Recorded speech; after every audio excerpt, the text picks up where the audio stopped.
অত্যাধুনিক ক্ষেপণাস্ত্র ছুড়ছে ইরান, ঠেকাতে ব্যর্থ থার্ড আয়রন ডোম। ইসরায়েলে বড় ধরনের ক্ষেপণাস্ত্র হামলা চালানোর কৌশলে পরিবর্তন এনেছে ইরান। দেশটির সামরিক বাহিনীর জ্যেষ্ঠ এক কর্মকর্তা এই দাবি জানিয়ে বলেছেন, ইরান এখন আর আগের মতো বড় ধরনের ক্ষেপণাস্ত্র হামলা চালাচ্ছে না, বরং আগের তুলনায় অধিক উন্নত ও নির্ভুল নিশানায় আঘাত হানতে সক্ষম ক্ষেপণাস্ত্র ব্যবহার করে ইসরায়েলি সামরিক স্থাপনাগুলো লক্ষ্যবস্তু বানাচ্ছে। শনিবার মার্কিন সংবাদ মাধ্যম সিএনএনকে দেওয়া এক সাক্ষাৎকারে অজ্ঞাত ওই কর্মকর্তা ইরানের ক্ষেপণাস্ত্র মজুদ ফুরিয়ে আসছে বলে ইসরায়েল যে দাবি করেছে তা প্রত্যাখ্যান করেছেন তিনি। গত কয়েকদিন ধরে ইসরায়েল বলে আসছে, ইরানের ক্ষেপণাস্ত্র মজুদ এখনও উল্লেখযোগ্য পরিমাণে থাকলেও তাদের চালানোর মতো বিমান হামলায় ইরানের ক্ষেপণাস্ত্র উৎক্ষেপণকারী যন্ত্রের অন্তত 50% ধ্বংস হয়েছে। এর মধ্যে ইরানের ক্ষেপণাস্ত্র হামলা চালানোর সক্ষমতা হ্রাস পেয়েছে।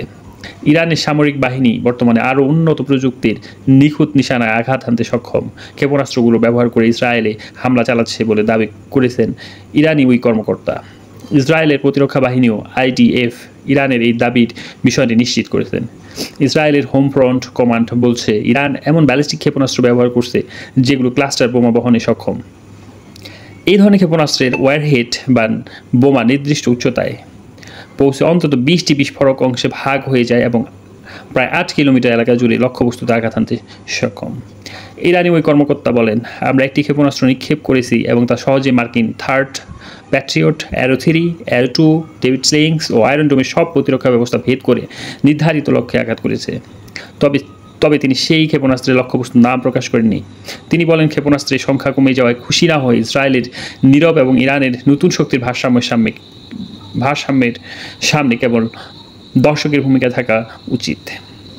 এদিকে গত সপ্তাহে সংঘাতের শুরুর পর থেকে এখন পর্যন্ত ইসরায়েলি হামলায় ইরানের অন্তত 430 জন নিহত হয়েছেন বলে শনিবার ইরানের স্বাস্থ্য মন্ত্রণালয়ের বরাত দিয়ে দেশটির সংবাদ মাধ্যম নৌর নিউজের এক প্রতিবেদনে জানানো হয়েছে। এতে বলা হয়েছে, গত 13 জুন সংঘাতের শুরুর পর ইসরায়েলি বাহিনীর হামলায় অন্তত 430 জন নিহত হয়েছেন। এছাড়া ইসরায়েলি হামলায় আহত হয়েছেন আরও কমপক্ষে 3,500 মানুষ। ব্রিটিশ সংবাদ মাধ্যম বিবিসি ইসরায়েলের সংঘাত শুরু হওয়ার পর কয়েকদিনের মধ্যে এবারই প্রথম ইরানের সরকার আনুষ্ঠানিকভাবে হতাহতের হালনাগাদের পরিসংখ্যান প্রকাশ করল। এর আগে রোববার ইরানের স্বাস্থ্য মন্ত্রণালয় বলেছিল, ইসরায়েলি বাহিনীর হামলায় ইরানের অন্তত 224 জন প্রাণহানি ঘটেছে।